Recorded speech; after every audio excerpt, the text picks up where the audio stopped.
4 ಸಲ ಗೆದ್ದಿದ್ರಿ. ಈ ಸಲ ತಮ್ಮ ಧರ್ಮಪತ್ನಿ ಕಣದಲ್ಲಿದ್ದಾರೆ. ಗೆಲುವಿನ ವಿಶ್ವಾಸ ಎಷ್ಟಿದೆ ಸರ್? ಖಂಡಿತ ಈ ಗೆಲುವು ಸಂಡೂರಿನ ಪ್ರಜೆಗಳ ಗೆಲುವು.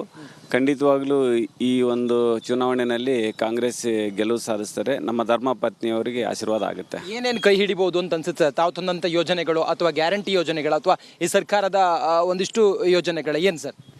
ಖಂಡಿತವಾಗ್ಲೂ ನಾವು ಹಿಂದೆ ಸಿದ್ದರಾಮಯ್ಯ ಸಾಹೇಬರು ಮುಖ್ಯಮಂತ್ರಿ ಆಗಿದ್ದಾಗ 2013ರಿಂದ 18 ಮಟ್ಟ ಕೊಟ್ಟಂಥ ಭರವಸೆಗಳನ್ನ ನಾವು ಈಡೇರಿಸಿದ್ದೀವಿ. ನುಡಿದಂತೆ ನಾವು ನಡೆದುಕೊಂಡಿದ್ದೀವಿ. ಇಂದ್ರಾಗಿ ಅದಕ್ಕೆ ಜನರ ಒಲವಿದೆ. ಜೊತೆಗೆ ಇವತ್ತು 5 ಗ್ಯಾರಂಟಿಗಳು ನಮ್ಮ ಜನರಿಗೆ, ಬಡ ಜನರಿಗೆ ಆಸರ ಆಗಿದೆ. ಆ ಒಂದು ಆಶೀರ್ವಾದ ನಮ್ಮ ಒಂದು ಪಕ್ಷದ ಮೇಲೆ ಆಗುತ್ತೆ. ಖಂಡಿತವಾಗ್ಲೂ ನಮಗಿದು ವರವಾಗುತ್ತೆ. ನಾವು ಮುಂದಿನ ದಿನಗಳಲ್ಲಿ ತಮ್ಮ ಧರ್ಮಪತ್ನಿಯಿಂದ ಏನು ನಿರೀಕ್ಷೆ ಮಾಡ್ಬೋದು ಸರ್ ಕ್ಷೇತ್ರದಲ್ಲಿ? ಈಗ ಆಲ್ರೆಡಿ ನಂಜುಂಡಪ್ಪ ವರದಿ ಪ್ರಕಾರ ಅತ್ಯಂತ ಹಿಂದುಳಿದ ತಾಲೂಕಾಗಿತ್ತು. ಇದನ್ನು ಹೈದರಾಬಾದ್ ಕರ್ನಾಟಕದ ಮೊದಲನೇ ಸ್ಥಾನದಲ್ಲಿ ನಿಲ್ಸಕ್ಕಂಥ ಒಂದು ಅಭಿವೃದ್ಧಿ ಕಾರ್ಯಕ್ರಮಗಳು ಈ ಥರ ಆಗಿದ್ದಾವೆ. ಇನ್ನೂ ಕೆಲವೊಂದು ಕಾರ್ಯಕ್ರಮಗಳಿದ್ದಾವೆ. ಅದನ್ನು ಕೌಶಲ್ಯ ಅಭಿವೃದ್ಧಿ ಕಾರ್ಯಕ್ರಮ ಇರ್ಬೋದು, ಆರೋಗ್ಯದಲ್ಲಿ ಸ್ವಲ್ಪ ಸುಧಾರಣೆ ತಂದಿದ್ದೀವಿ, ಬಟ್ ಇನ್ನೊಂದು ಸ್ವಲ್ಪ ಸುಧಾರಣೆ ತರಬೇಕಾಗಿದೆ. ಶಿಕ್ಷಣದಲ್ಲಿ ಸ್ವಲ್ಪ ಸುಧಾರಣೆ ತರಬೇಕಾಗಿದೆ. ಒಟ್ಟಾರೆಯಾಗಿ ನಾವು ಅದನ್ನು ಮುಂದರ್ಸ್ಕೊಂಡು ಹೋಗಬೇಕು. ಅದಕ್ಕೆ ಜನ ಕಾಂಗ್ರೆಸ್ಸಿಗೆ ಆಶೀರ್ವಾದವನ್ನು ಮಾಡಿ. ಈ ಬಾರಿ ಕಳೆದ ಬಾರಿಗಿಂತ ವೋಟಿಂಗ್ ಪ್ರಮಾಣ ಹೆಚ್ಚಾಗಬಹುದು. ಆರಂಭದಲ್ಲಿ ನಾವು ಗಮನಿಸ್ತಾ ಇದ್ರೆ ಸ್ವಲ್ಪ ನಿಧಾನಗತಿಯಲ್ಲಿ ಮತದಾರರ ಒಂದು ಭಾವನೆ ಇತ್ತು ಅಂತ.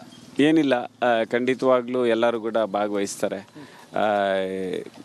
ಒಳ್ಳೆ ವೋಟಿಂಗ್ ಆಗುತ್ತೆ. ಏನು ಹೇಳ್ತೀರಿ ಸರ್? ತಾವು ಏನು ಹೇಳ್ತೀರಿ ತಮ್ಮ ಕ್ಷೇತ್ರದ ಮತದಾರರಿಗೆ? ಖಂಡಿತ ಎಲ್ಲರೂ ಕೂಡ ಚುನಾವಣೆಯಲ್ಲಿ ಭಾಗವಹಿಸಬೇಕು. ನಿಮ್ಮ ಹಕ್ಕುಗಳನ್ನು ತಾವೆಲ್ಲರೂ ಕೂಡ ಚಲಾಯಿಸಬೇಕು. ಒಂದು ಭವಿಷ್ಯಕ್ಕೋಸ್ಕರ ಎಲ್ಲರೂ ಕೂಡ ಮತದಾನದಲ್ಲಿ ಭಾಗವಹಿಸಬೇಕು ಅಂತೇಳಿ ಎಲ್ಲ ಪ್ರಜೆಗಳಲ್ಲಿ ನಮ್ಮ ಮನವಿ ಮಾಡ್ತಾ ಇದ್ವಿ. ನೋಡಿ, ಇದು ಮಾನ್ಯ ಸಂಸದರಾಗಿರುವ ತುಕಾರಾಮ್ ಅವರ ಮಾತಾಗಿದೆ. ತಮ್ಮ ಧರ್ಮಪತ್ನಿ ಗೆಲ್ತಾರೆ ಅನ್ನೋ ವಿಶ್ವಾಸವನ್ನು ವ್ಯಕ್ತಪಡಿಸಿದ್ದಾರೆ. ಕ್ಯಾಮ್ರಾ ಪರ್ಸನ್ ಮಧು ಜೊತೆ ನಾನು ರಂಜಿತ್ ಶಿರಿಯಾ, ರಿಪಬ್ಲಿಕ್ ಕನ್ನಡ, ಬಳ್ಳಾರಿ. ಅನ್ನುವಂಥದ್ದು ತುಕಾರಾಮ್ ಮಾತಾಡ್ತಾ ಇದ್ದಾರೆ ಸಂಡೂರಿನಿಂದ.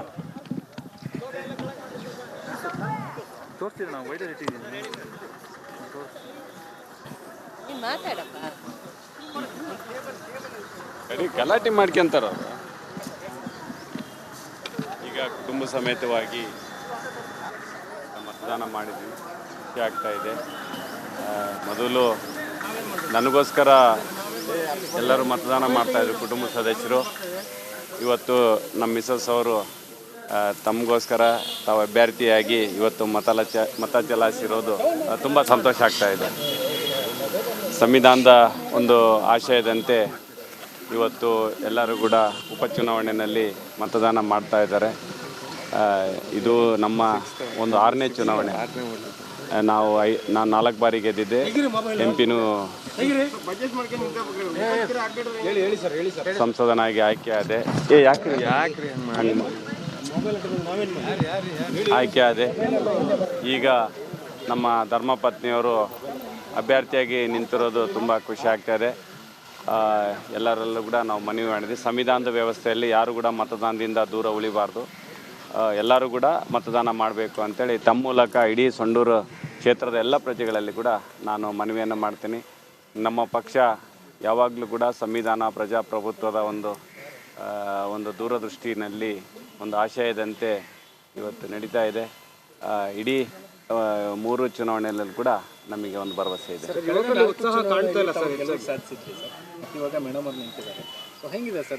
ಖಂಡಿತ ಈ ಗೆಲುವು ಯಾವಾಗಲೂ ಕೂಡ ಸಂಡೂರಿನ ಎಲ್ಲ ಪ್ರಜೆಗಳ ಗೆಲುವಾಗಿರ್ತದೆ. ಇದು ಅವರು ಇಷ್ಟೇ ಯಾವಾಗಲೂ ಹೇಳ್ತಾ ಇರ್ತಾರೆ, ಅಣ್ಣ ನಿನಗಲ್ಲ ನಾವು ಚುನಾವಣೆ ಮಾಡೋದು, ನಮ್ಮ ಭವಿಷ್ಯಕ್ಕೋಸ್ಕರ, ನಮಗೋಸ್ಕರ ನಾವು ಚುನಾವಣೆ ಮಾಡ್ತೀವಣ್ಣ ಇಲ್ಲಿ. ಖಂಡಿತ ಈ ಸರಿ ಕೂಡ ಅಕ್ಕರು ಗೆಲ್ತಾರಂತ ಹೇಳ್ತಾರೆ. ಯುವಕರಲ್ಲಿ ಹೆಚ್ಚಿನ ಉತ್ಸಾಹ ಕಾಣ್ತಾ ಇಲ್ಲ, ಎಲ್ಲ ಹಿರಿಯರೇ ಬರ್ತಾ ಇದ್ದಾರೆ ಜಾಸ್ತಿ. ಹಾಗೇನಿಲ್ಲ, ಎಲ್ಲರೂ ಕೂಡ ಜೊತೆಯಾಗಿಯೇ ಈ ಚುನಾವಣೆಯಲ್ಲಿ ಭಾಗಿಸ್ತಾ ಇದ್ದಾರೆ. ಈಗಿನ್ನ ಸೂರ್ಯ ಹುಟ್ಟಿದ್ದಾರೆ, ಅದು ಹೆಂಗೆ ರೈಸ್ ಆಗ್ತದೆ ಹಂಗೆ ರೈಸ್ ಆಗ್ತದೆ. ಸೂರ್ಯ ಉದಯ ಆಗಿದೆ, ರೈಸ್ ಆಗ್ತದೆ. ಹೆಚ್ಚಾಗಿ ಇಲ್ಲಿ ಗಣಿ ಕಂಪನಿ ಕಾರ್ಖಾನೆಗಳು ಕೊಡಿಸ್ತಕ್ಕಂಥ ಹಿನ್ನೆಲೆಯಲ್ಲಿ ಜಿಲ್ಲಾಡಳಿತ ಕೂಡ ಒಂದು ದಿನ ರಜೆ ಕೂಡ ಘೋಷಣೆ ಮಾಡ್ತಾರೆ. ಹೆಚ್ಚಿನ ಮತದಾನ ಆಗಬೇಕು ಅಂತ ಖಂಡಿತ ಅವರು ಕೂಡ ಜಿಲ್ಲಾಧಿಕಾರಿಗಳು ಆದೇಶವನ್ನು ಹೊರಡಿಸಿದ್ದಾರೆ. ಯಾಕಂದರೆ ಈ ಸಂವಿಧಾನದ ವ್ಯವಸ್ಥೆ ಒಳಗೆ ಎಲ್ಲರೂ ಕೂಡ ಮತದಾನದಲ್ಲಿ ಭಾಗವಹಿಸಬೇಕು, ಆವಾಗಲೇ ಅದಕ್ಕೊಂದು ಗೌರವ.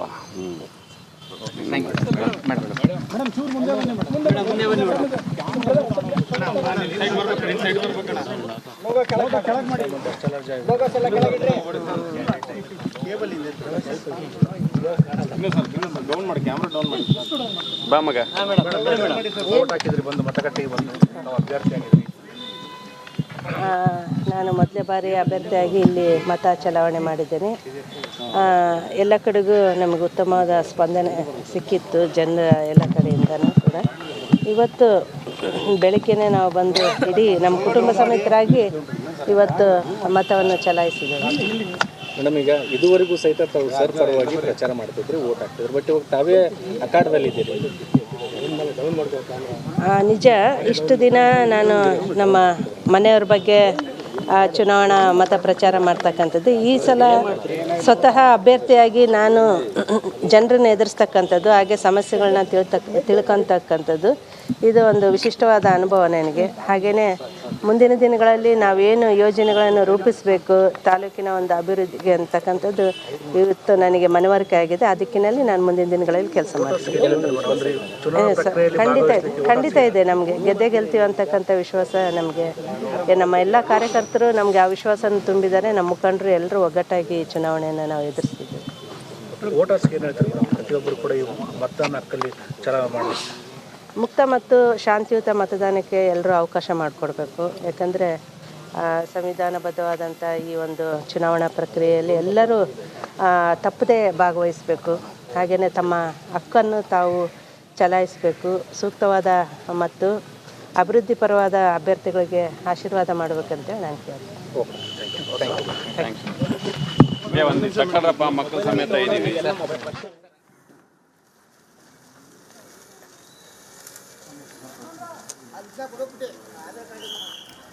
ತುಕಾರಾಮ್ ಮತ್ತು ಅನ್ನಪೂರ್ಣ ತುಕಾರಾಮ್ ಇಬ್ಬರು ಕೂಡ ಮಾತನಾಡಿದ್ರು. ಜನ ಬಂದು ವೋಟ್ ಮಾಡ್ತಾ ಇದ್ದಾರೆ ನೋಡಿ. ಪಾಪ ವಿಕಲಚೇತನರಿರ್ಬೋದು, ಬೇರೆ ಬೇರೆ ಥರದ ಜನಗಳು ಬಂದು ವೋಟ್ ಮಾಡ್ತಾ ಇದ್ದಾರೆ. ಏನೇ ಆಗಲಿ ವೋಟ್ ಮಾಡುವಂಥದ್ದು ನಮ್ಮ ಹಕ್ಕು, ಮತ ಚಲಾವಣೆ ಮಾಡಲೇಬೇಕು ಅನ್ನೋವಂಥ ಒಂದು ಸಂದೇಶ ಇದರಿಂದ ಸಿಗುತ್ತೆ. ವೀಕ್ಷಕರೇ, ಎಷ್ಟು ದೊಡ್ಡ ಜವಾಬ್ದಾರಿ, ಪಾಪ ಎಷ್ಟು ಕಷ್ಟ ಅವ್ರಿಗೆ ನಡ್ಕೊಂಡು ಬರೋದಕ್ಕೂ ನೋಡಿ ವ್ಯಕ್ತಿಯೊಬ್ಬರು. ಆದರೂ ಕೂಡ ಬಂದು ಅವರು ವೋಟ್ ಮಾಡಿದ್ದಾರೆ. ಅಷ್ಟೇ ಅಲ್ಲ, ನಾನು ವೋಟ್ ಮಾಡಿದ್ದೀನಿ ನೋಡಿ ಅಂತ ಎಷ್ಟು ಖುಷಿಯಿಂದ ತೋರಿಸ್ತಾ ಇದ್ದಾರೆ. ಅವರ ಮುಖದಲ್ಲಿನ ಖುಷಿ ನೋಡಿ, ನಾನು ವೋಟ್ ಮಾಡಿ ಬಂದೆ ಅಂತ ಎಷ್ಟು ಖುಷಿಯಾಗಿದ್ದಾರೆ ಅವರು. ಮತದಾನ ಮಾಡೋ ಅಂಥದ್ದು ಎಷ್ಟು ಒಂದು ಸಂತೋಷದ ವಿಚಾರ ಮತ್ತು ಎಷ್ಟು ದೊಡ್ಡ ಜವಾಬ್ದಾರಿ ಅನ್ನೋದು ಇದರಲ್ಲಿ ಗೊತ್ತಾಗತ್ತೆ.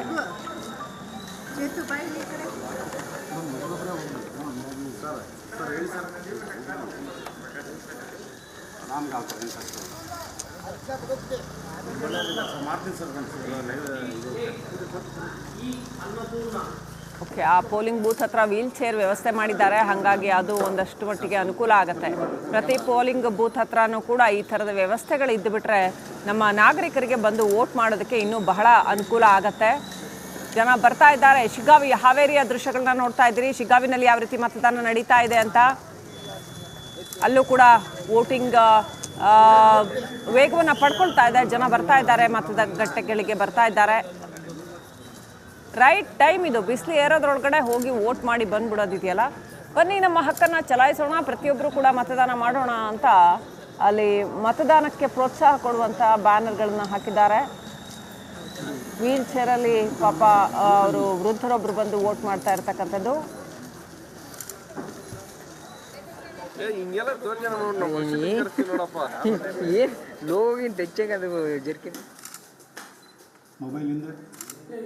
ಚನ್ನಪಟ್ಟಣದಲ್ಲೂ ಕೂಡ ಹಳ್ಳಿಗಳಲ್ಲಿ ಜನ ಬಂದು ವೋಟ್ ಮಾಡ್ತಾ ಇದ್ದಾರೆ.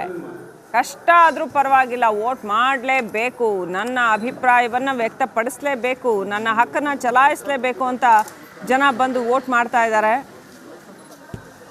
ಸೊ ಏನಾಗುತ್ತೆ ಚನ್ನಪಟ್ಟಣ ದಂಗಲ್ ಈ ಸರಿ ಅತ್ಯಂತ ಕುತೂಹಲ ಕೇಳಿಸಿರ್ತಕ್ಕಂಥದ್ದು. CP Yogeshwar versus Nikhil Kumaraswamy.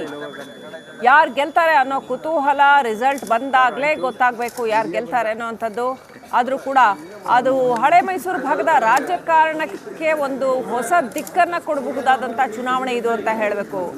ಉಪಚುನಾವಣೆ HD ಕುಮಾರಸ್ವಾಮಿ ಅವರಿಂದ ತೆರವಾದ ಕ್ಷೇತ್ರ. ಸಂಸದರಾಗಿ ಆಯ್ಕೆ ಆದಮೇಲೆ ಚನ್ನಪಟ್ಟಣ ಕ್ಷೇತ್ರವನ್ನು ಬಿಟ್ಟುಕೊಟ್ಟು ಈಗ ಅಲ್ಲಿ CP Yogeshwar versus Nikhil Kumaraswamy contest ಮಾಡ್ತಾ ಇದ್ದಾರೆ.